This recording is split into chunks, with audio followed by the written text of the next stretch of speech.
खुशहाल परिवार वह है जिसमें बच्चे माता पिता का सम्मान करते हैं, पति पत्नी एक दूसरे से प्यार करते हैं और हर कोई अपने जीवन का आनंद लेता है। हालांकि यह अक्सर होता है कि माता पिता अपनी गलतियों के परिणामस्वरूप अपने बच्चों की नज़रों में अपना पक्ष खो देते हैं। इसी तरह के हालात इस महिला के साथ हुए, जिसने अपने पति द्वारा इसे प्रदान करने में विफल रहने के बाद कहीं और खुशी मांगी।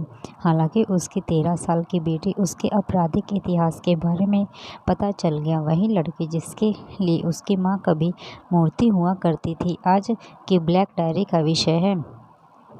उसके लिए उसकी आशाएं और भक्ति निराश हो गई जब उसने किसी अन्य पुरुष के साथ पकड़ा। मुझे रोशनी कहा जाता है। मेरे माता पिता और बड़े भाई और मैं सभी एक ही घर में रहते हैं। हमारे घर में सब कुछ आराम से चल रहा था। हमने अपने माता पिता को उतना ही प्यार और सम्मान दिया जितना उन्होंने एक दूसरे को किया। लेकिन कुछ समय के लिए मैंने देखा कि पिता के काम पर चले जाने के बाद एक चाचा अक्सर घर आते थे, जबकि हमारा स्कूल लॉकडाउन के कारण बंद था और ऑनलाइन कक्षाएं चल रही थी।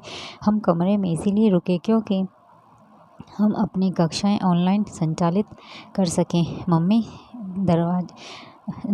सामने का दरवाज़ा खोलती है, अंकल को अपने कमरे तक ले जाती है और फिर गेट से अंदर से बंद कर देती है। अंदर के ज़ोर ज़ोर से चीखने की आवाज़ें आती हैं। मैं एक बार अपनी ऑनलाइन कक्षा में ब्रेक के दौरान पानी पीना के लिए एक घूंट लेने के लिए रसोई में गया।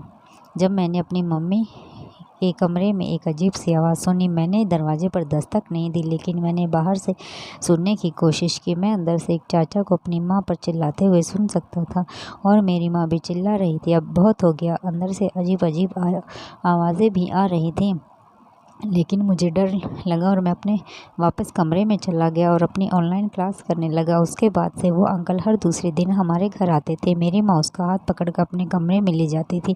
मैं अपने कक्ष से चुपचाप उनकी जासूसी करता था। फिर चाचा घर से निकल जाते थे। मम्मी भी इसी तरह विषम अवस्था में कमरे से बाहर निकलती। उसके कपड़े मैले प्रतीत होते और गंदे बाल अभी भी उसी जगह पर हैं और उनसे चला भी नहीं जाता था और रोती रहती थी। मैं कुछ कह नहीं पाता था क्योंकि मैं अपनी माँ से डरता था। मैंने उनसे कभी कुछ नहीं कहा। वह मुझसे बहुत सम्मान की अपेक्षा रखते थे, लेकिन हाल ही में मैं खुद को सम्मान खोता हुआ पाता हूँ। मैं चाहूँ तो भी इस हालात को कभी किसी से नहीं बता सकता है। लेकिन एक अंकल घर आए और उन्होंने